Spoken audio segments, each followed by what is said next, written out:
What is the average invoice dollar amount for each handyman employee? That's exactly what we're going to be talking about today on today's episode. This is the Handyman Journey YouTube channel. Thank you guys so much for tuning in. We are on a mission to help you discover freedom and equip leaders and change the status quo of the handyman industry. So if you're interested in any of that, subscribe to this channel.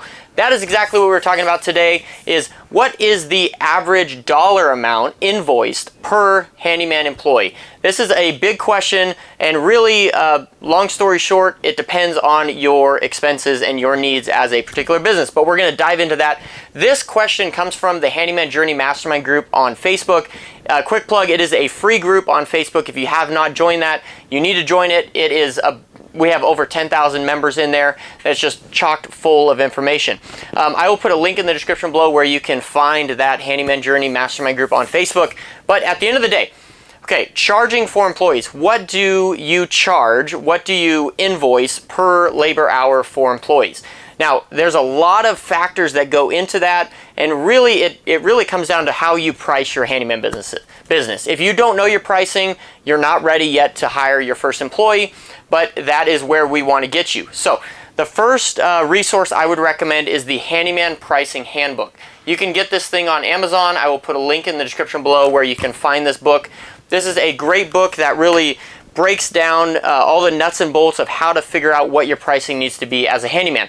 So when you get employees and you send them out on jobs, you're basically charging what your unspoken hourly rate is for that handyman. So there's not one simple answer for, hey, what should I charge, or what should I, what labor rate should I put out for my handyman? It depends on your expenses. The first thing that this thing takes you through is how to figure out what your expenses are and figure out what you should be charging per hour as a handyman.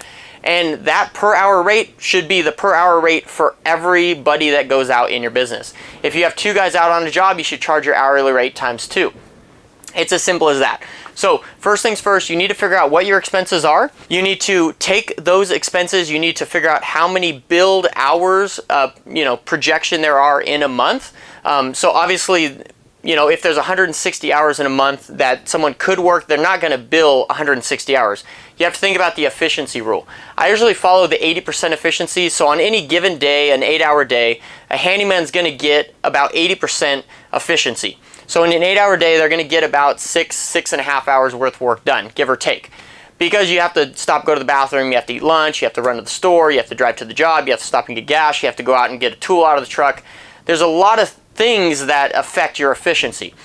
When you're out there from 8 a.m. to 4:30, you're not just like grinding 8 a.m. to 4:30. You might have to stop and just go get a tool. That might take a few minutes here or there.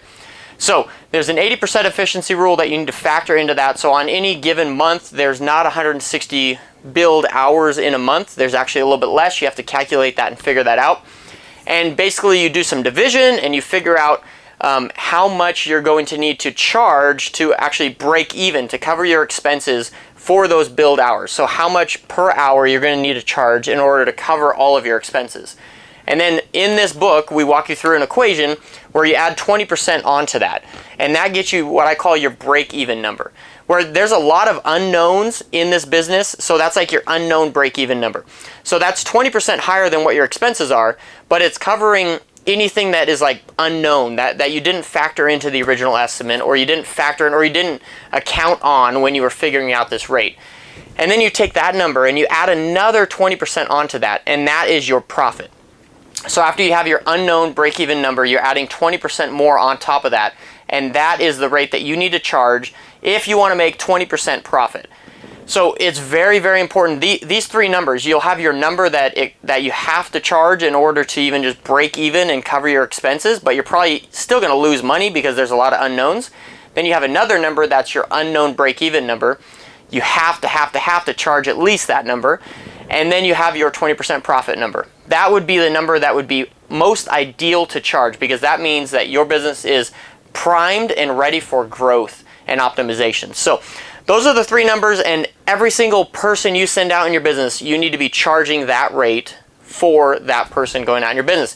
If you have 2 guys building a gazebo together, you need to charge that rate times 2, because you have 2 guys out in the field.